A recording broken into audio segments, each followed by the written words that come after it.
एक कंट्री जिसका size India का सिर्फ 1/15 है और पॉपुलेशन सिर्फ 7 करोड़, यानी इंडिया के एक स्टेट महाराष्ट्र के बराबर।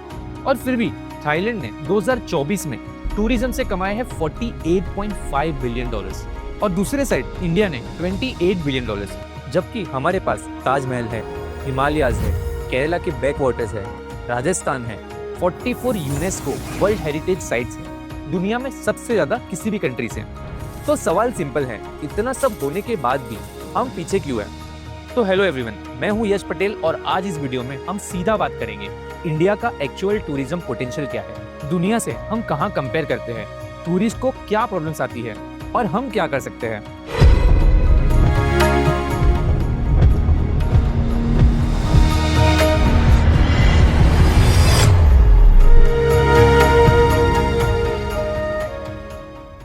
पहले ये समझते हैं कि इंडिया के पास एक्चुअली क्या है। जियोग्राफी डाइवर्सिटी की बात करें तो एक ही देश में बीचेस है, हिमालयाज है, थार डेजर्ट है, बैक वाटर्स है और जंगल्स भी है।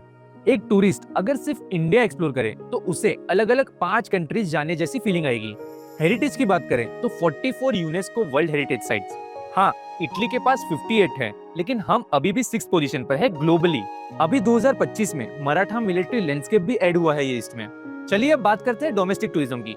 ऑलरेडी बहुत मैसिव है। 2023 में 2509 मिलियन डोमेस्टिक टूरिस्ट विजिट, यानी ऑलमोस्ट 250 करोड़ बार इंडियंस ने इंडिया में ट्रैवल किया। लेकिन प्रॉब्लम ये है, टूरिज्म अभी इंडिया के जीडीपी का सिर्फ 5% कंट्रीब्यूट करता है और ग्लोबल एवरेज क्या है? 10%। अगर हम सिर्फ ग्लोबल एवरेज के बराबर आ जाए तो इंडियन इकोनॉमी में टूरिज्म से डबल कंट्रीब्यूशन होगा। गवर्नमेंट ऑफ इंडिया का खुद का टारगेट है 2047 तक 100 million foreign tourist per year, और अभी हम कहां पे हैं? 10 मिलियन पे। अब कंपैरिजन करते हैं नंबर से। थाईलैंड, जैसे मैंने ऑलरेडी बताया कि 35 मिलियन प्लस टूरिस्ट, $48.5 बिलियन का revenue, tourism is equal to GDP का 12 to 20%, इंडिया का 115 साइज, फिर भी वहां 10 मिलियन फॉरेन टूरिस्ट से ज्यादा आते हैं। अगर फ्रांस की बात करें तो 2024 में 100 मिलियन टूरिस्ट, दुनिया का most visited country, revenue 77.5 billion euro. सिर्फ 2025 में उन्होंने एक चीज बहुत अच्छे से पकड़ी, सेफ्टी, क्लीनलीनेस, सीमलेस ट्रांसपोर्ट और स्ट्रॉन्ग ब्रांडिंग। और जब जापान की बात करें तो 2023 में 25 मिलियन फॉरेन टूरिस्ट, जापान ने कूल जापान की ब्रांडिंग बनाई, enemy tourism, food tourism, cultural experience. India के पास भी इसका इक्विवेलेंट कल्चरल सॉफ्ट पावर है, जैसे कि temples, yoga, Bollywood, street foods, festival. उसे प्रॉपरली मार्केट ही नहीं किया हमने कभी। और on the other hand India 2024 में 10 मिलियन फॉरेन टूरिस्ट, $28 बिलियन का रेवेन्यू। ऐसा नहीं है कि ये कंट्रीज हमारी कंट्री से ज्यादा ब्यूटीफुल है। दुबई में तो पहले सिर्फ और सिर्फ डेजर्ट था, इन्होंने इंफ्रास्ट्रक्चर बनाए, ब्रांडिंग की, एग्जीक्यूशन सही किया और टूरिस्ट आ गए। हमारा प्रॉब्लम कोई रिसोर्सेज का नहीं है, एग्जीक्यूशन और परसेप्शन का है। अब ऑनेस्टली बात करते हैं, क्योंकि सिर्फ पॉजिटिविटी से कुछ नहीं बनेगा। तो प्रॉब्लम नंबर 1 ये है, स्कैम्स और टाउट्स। ताजमहल के बाहर, आगरा में, जयपुर में fake booking websites, auto drivers जो टूरिस्ट को रॉन्ग जगह पे लेके जाते हैं। बैकपैकर्स ग्लोबली इंडिया के बारे में एक चीज ज्यादा लिखता है, इंडिया इनक्रेडिबल है बट एग्जॉस्टिंग है, और ये वर्ड ऑफ माउथ बहुत मैटर करता है। Problem number 2, infrastructure gap. World class monuments, लेकिन उसके आसपास dirty roads, broken signage, clean toilets नहीं है। ताज के बाद आगरा सिटी का एक्सपीरियंस टूरिस्ट को डिसअपॉइंट करता है, और ये लोग सोशल मीडिया पे भी लिखते हैं। Problem number 3, safety perception. India internationally एक अनसेफ परसेप्शन फेस करता है, स्पेशली सोलो फीमेल ट्रैवलर्स के लिए। ये एक हार्ड ट्रूथ है, ये सॉल्वेबल है। थाईलैंड ने किया, जापान ने किया, लेकिन इसको सीरियसली लेना ही होगा। Problem number 4, hidden gems unreachable है। Hampi, Spiti valley, Ziro in Arunachal, Majuli island, incredible places तो है, लेकिन टूरिज्म मैप में बैरली है। No easy connectivity, no proper accommodation info, no signage. Problem number 5, global share अभी भी मार्जिनल है।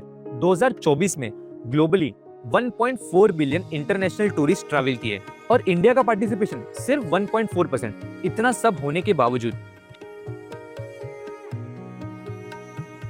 लेकिन पिक्चर सिर्फ डार्क नहीं है, कुछ चीजें हो रही है और कुछ चीजें हो सकती है, जैसे कि ई वीजा रिफॉर्म। इंडिया ने ई वीजा प्रोसेस बहुत सिंप्लीफाई किया है। 2024 में गवर्नमेंट ने 1 लाख फ्री ई वीजा भी दिए, और ये एक अच्छा सिग्नल है। टूरिज्म सर्किट्स, गोल्डन ट्रायंगल के आगे सोचो, Buddhist circuit, north east India, coastal Karnataka theme routes जो मल्टीपल यूनिक डेस्टिनेशन कवर करते हैं। WTTC का प्रोजेक्शन है कि इंडिया 2034 तक टॉप 4 टूरिज्म इकोनॉमीज में आ सकता है अगर राइट इन्वेस्टमेंट हो तो। नीश टूरिज्म का स्कोप, मेडिकल टूरिज्म में इंडिया ऑलरेडी स्ट्रॉन्ग है। 6.9% फॉरेन विजिटर मेडिकल पर्पज से आते हैं। योगा टूरिज्म, आयुर्वेदा वेलनेस, ऋषिकेश, केरला ये ग्लोबली ग्रोइंग कैटेगरीज है। चलिए बात करते हैं इकोनॉमिक इम्पैक्ट की। एक फॉरेन टूरिस्ट इंडिया में एवरेज 2.90 लाख स्पेंड करता है पर विजिट, तो 10 million tourist is equal to 29,000 crore plus, और वो भी डायरेक्ट लोकल इकोनॉमी में। टूरिज्म सिर्फ लग्जरी नहीं है, ये 43 मिलियन प्लस जॉब सपोर्ट करता है इंडिया में। Hotels, transport, guides, craft, food सब कुछ लिंक है। तो दोस्तों 5000 साल की सिविलाइजेशन, 22 ऑफिशियल लैंग्वेज, एक कंट्री जो एक साथ एंशिएंट भी है और मॉडर्न भी। दुनिया के पास इंडिया के बारे में एक क्यूरियोसिटी है जो हमेशा रही है। द क्वेश्चन इज, क्या हम उसे प्रॉपरली सर्व कर रहे हैं? और ऑनेस्टली ये सिर्फ गवर्नमेंट का काम नहीं है। एक टूरिस्ट का इंडिया में एक्सपीरियंस कैसा होगा ये हम डिसाइड करते हैं।